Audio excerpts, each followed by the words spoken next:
Hello everyone. Today I'm going to show you how we designed and modeled a design studio using Revit.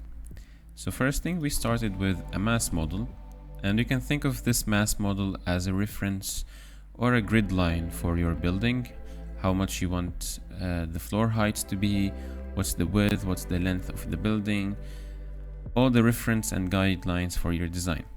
And from there, after we finished from the mass model, you would then load it into Revit and start using it to construct the walls, the floors, the ceilings, the interior walls, and whatsoever.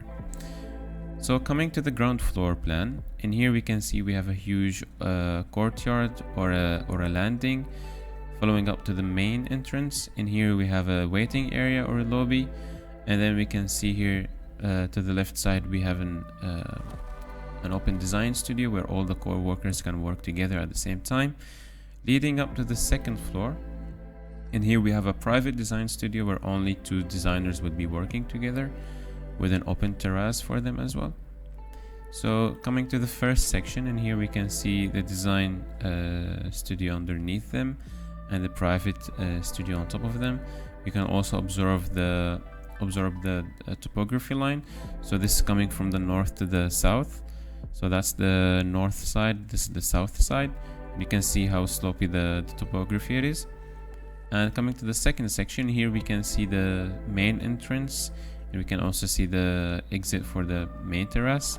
That's the design studio underneath them. So if we look at the southern elevation, you can see that we have a huge amount of curtain wall or glass facades. I'll explain that in a bit as well. So if we come here, we did a sun analysis for the building, and you can see that we have 4 different seasons, and we can see the summer, the fall, the spring, and the winter.